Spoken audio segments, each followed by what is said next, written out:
non ci vuole altro che un pensiero profondo e sotto questo profilo faccio uno spot. Prima è stata richiamata la dimensione religiosa da un telespettatore. Sì. Qui richiamiamo il libro di un probabile e speriamo prossimo, immediato futuro ospite, cioè La Passione secondo Maria, per esempio, di questo autore che probabilmente si collegherà fra poco. Sì, c'è qualche difficoltà, però insomma è un libro straordinario, sì.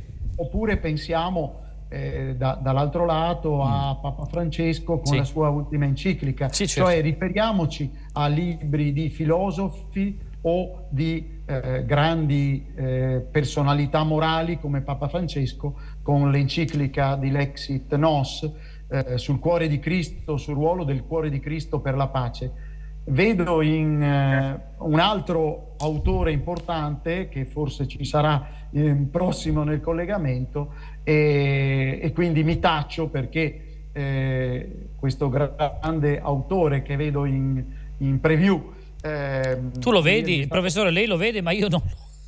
No, io lo vedo prima di lei, è già capitato qualche volta. Infatti, vede però io sono... l'affetto che ho per il professor Cardini, sveliamo che cosa sta succedendo e su questo mi faccio come anche ancora più umilmente, però sicuramente come il professor Marco Tarchi, che è stato colpevole di farmi conoscere Franco Cardini, che una volta disse: quando c'è Franco Cardini io divento, lo dice Marco Tarchi, non so se grande politologo, sì, certo, è autore, diciamo autore, promotore culturale di destra, un intellettuale di destra, insomma, con le sue riviste Diorama Letterario e Trasgressioni, certo. Ecco, e quindi Tarchi diceva: io quando c'è a fianco il professor Franco Cardini e li ho avuti con me a Barcellona un po' di tempo fa,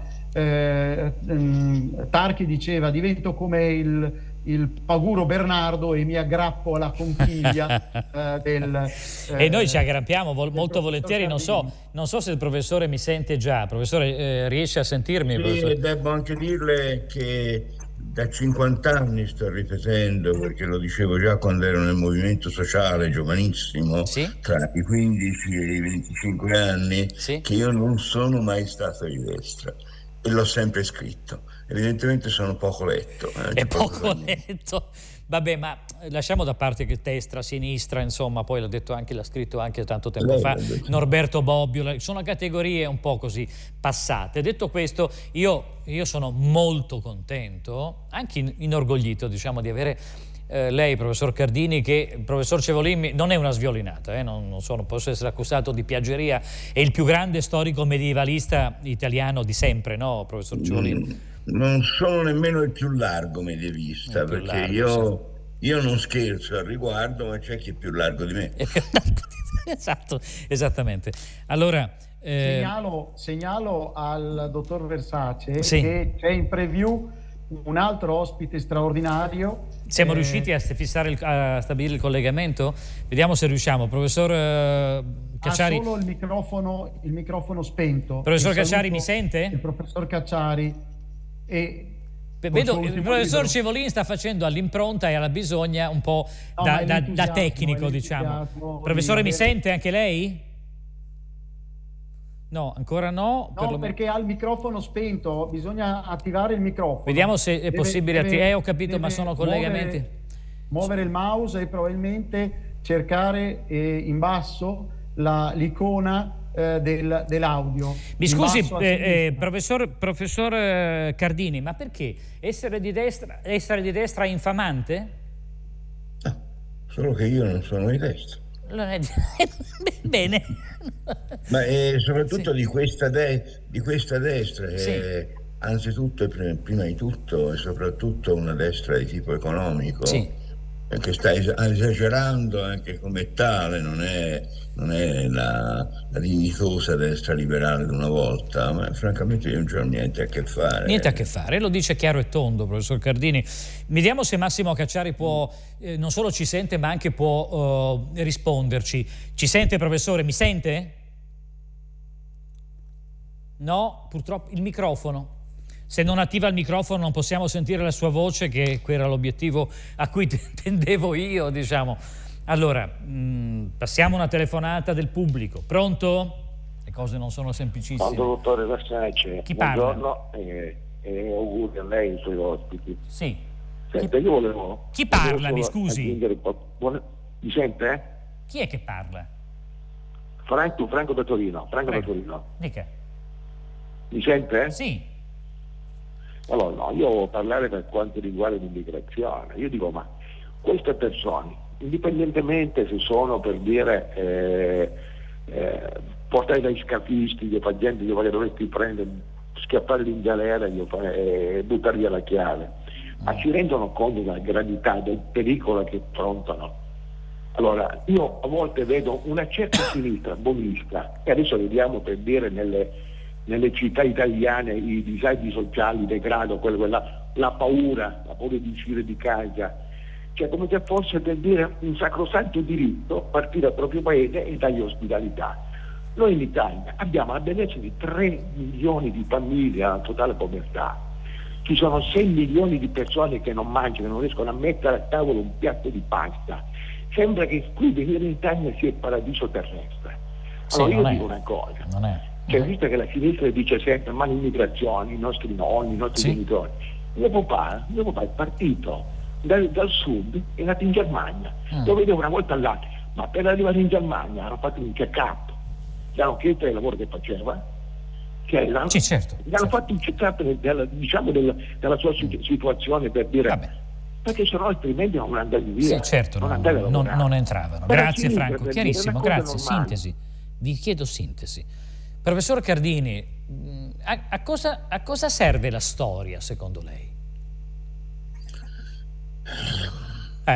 La storia è una sorta di, o dovrebbe essere una sorta di autocoscienza civile, diffusa, un'autocoscienza comunitaria, e dovrebbe servire a vivere il proprio presente con maggior consapevolezza, con maggior cognizione di causa. Dico che dovrebbe servire a questo, poi la storia in realtà serve anche a molte altre cose, però ecco, a proposito, torno sul tema della destra e della sinistra, a che cosa serve la storia?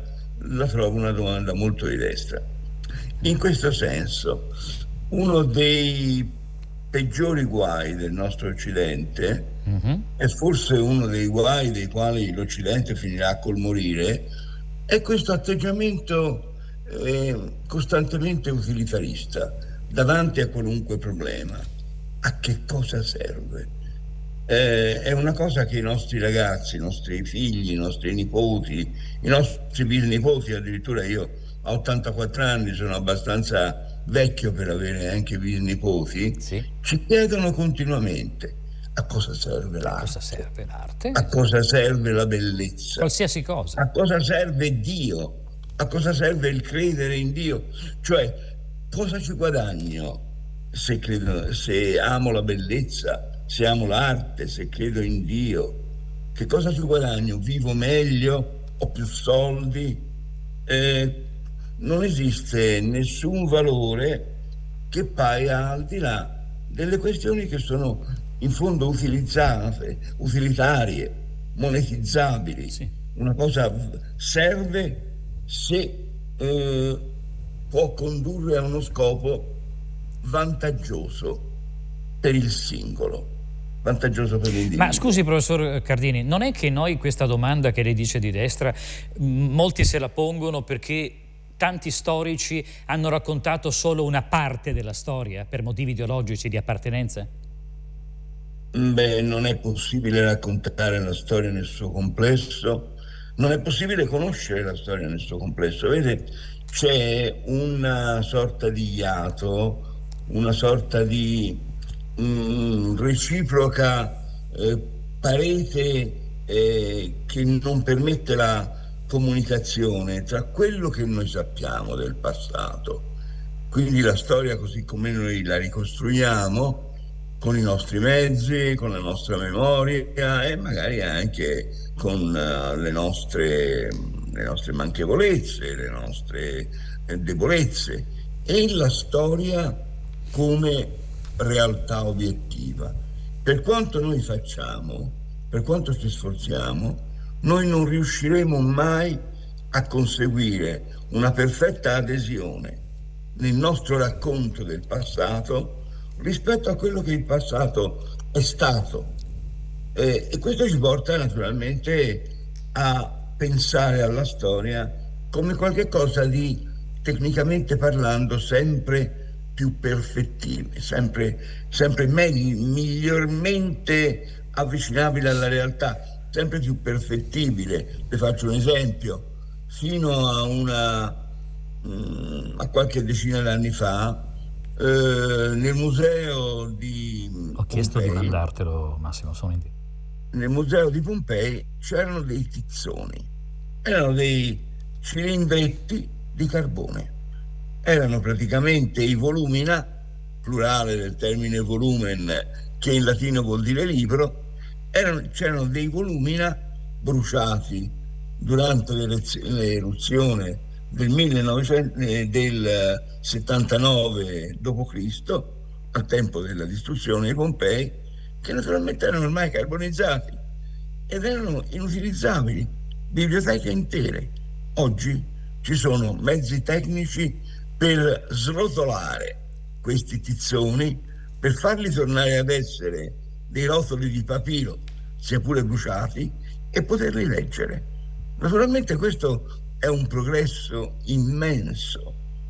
Noi sappiamo della storia del passato molto di più di quanto non sapessero i nostri nonni, i nostri bisnonni, che pure a questo passato c'erano, tecnicamente parlando, cronologicamente parlando, più vicini di noi. Perché abbiamo questa visione, professore, perché abbiamo questa visione della storia come una serqua, diciamo, un rosario ininterrotto di massacri e di guerre?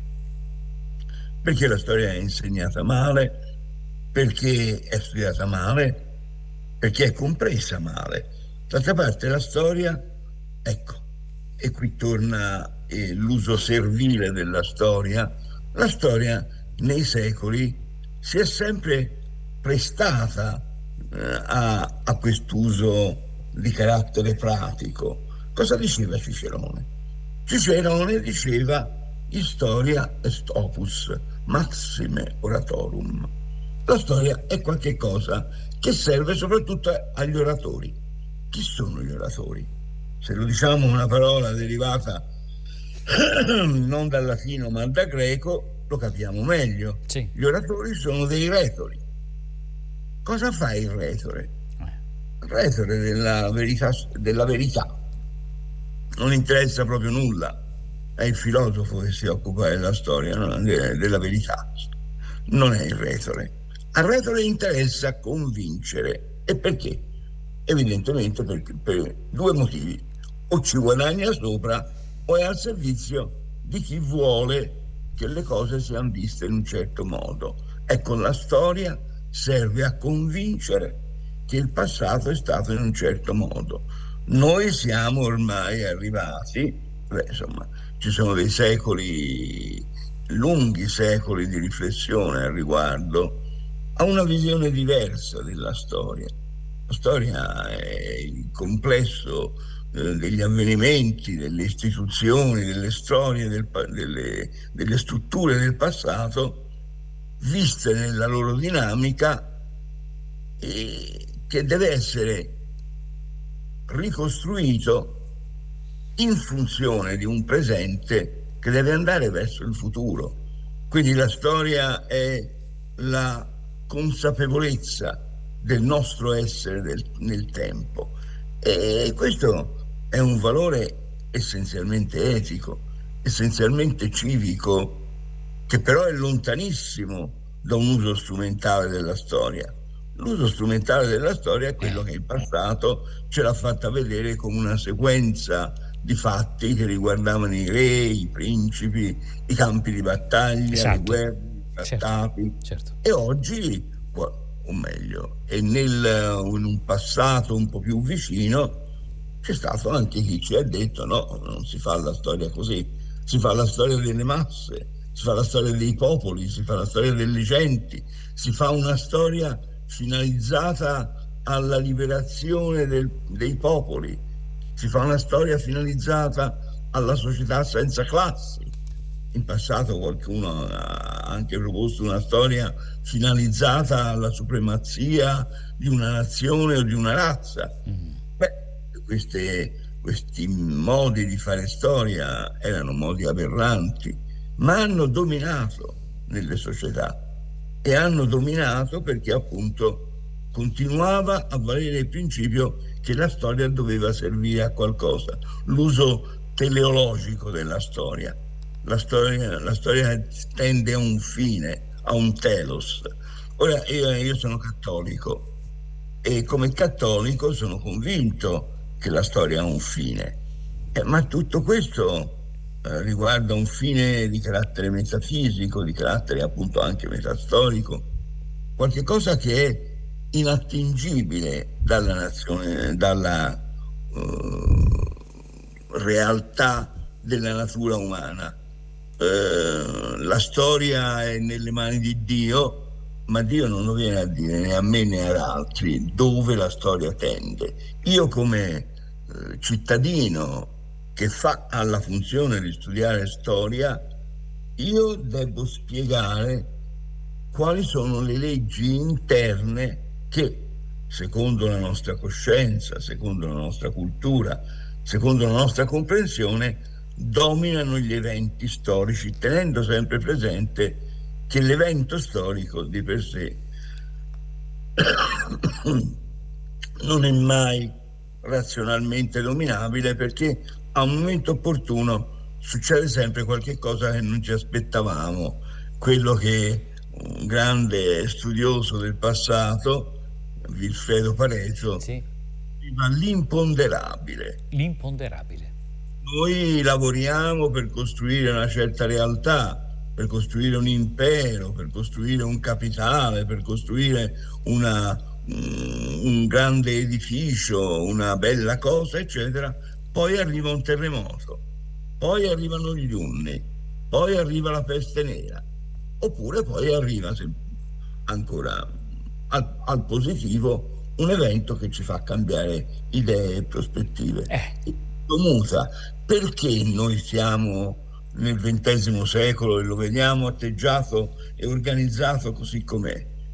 Il XX secolo è stato certamente determinato in gran parte da un grandissimo evento accaduto alla fine del XVIII, la Rivoluzione francese. Sì.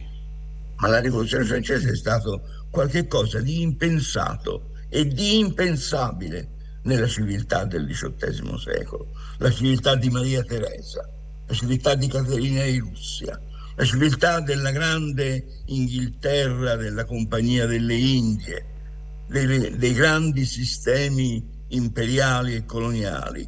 Non aveva nulla in sé nel XVIII secolo che dovesse portare allo stravolgimento che poi noi abbiamo avuto in pochissimi anni tra la Rivoluzione francese, l'impero napoleonico e la Restaurazione, che ha completamente cambiato le carte in tavola.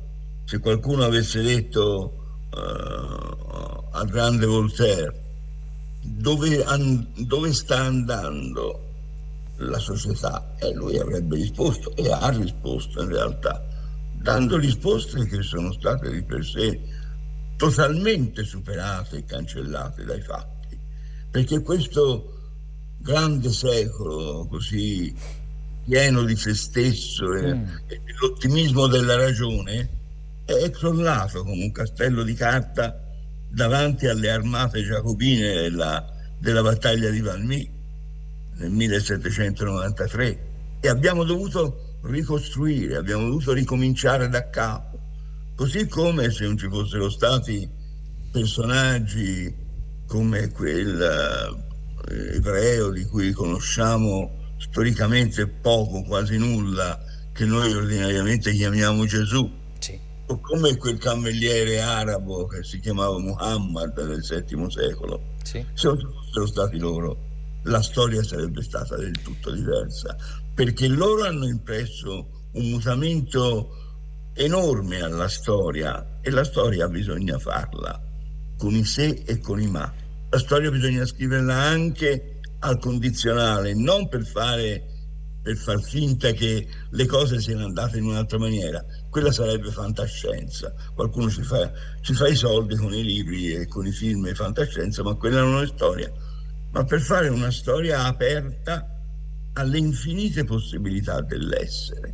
Quindi quello che noi viviamo avremmo potuto viverla in tutt'altre cose. La storia è il regno del relativo e del dinamico, e dire questo non è relativismo, è relatività, che è un'altra cosa. È un'altra cosa. C'è ancora il professor Cevolin, vero? Sì, e do una notizia. Aspetti un attimo, professore, che faccio vedere la copertina di un libro di Franco Cardini. Ringrazio anche Anna Maria che ha collaborato con me a rendere possibile questa cosa. È un piacere enorme ascoltare il professor Cardini. Questa è Vienna, a passo leggero nella storia, il libro edito per i tipi del Mulino. No? Vienna è anche un crocevia di tante storie, di una in particolare che qualche telespettatore spesso ricorda, rievoca, che per esempio anche Renzo Martinelli ci ha dedicato un film, cioè La battaglia di Vienna, padre Marco Daviano, di cui parlavo tanti anni fa. Il professor Cevolin sicuramente si ricorda Carlos Gorlón, che parlava, appunto, raccontava di padre Marco. Film devo dire pessimo. Pessimo, lo so che non le piace. Vediamo un attimo, chiedo scusa, vediamo se il professor Cacciari riesce a parlarci. Mi sente, professore? Sì, io vi sento. Oh, meraviglia. No, mi scusi, è chiaro che noi ci affidiamo anche alle vostre capacità, le diamo sempre per scontate, tecniche, e questa cosa non è scontata. Volevo far vedere subito la copertina del libro di Massimo Cacciari, è la numero 1, regia, è un libro bellissimo, e La lezione di Maria, e La passione secondo Maria, l'editore è Il Mulino, e la raffigurazione in copertina, professore Cacciari, è un quadro, un capolavoro di Piero della Francesca. Perché ha scelto questo quadro, professore?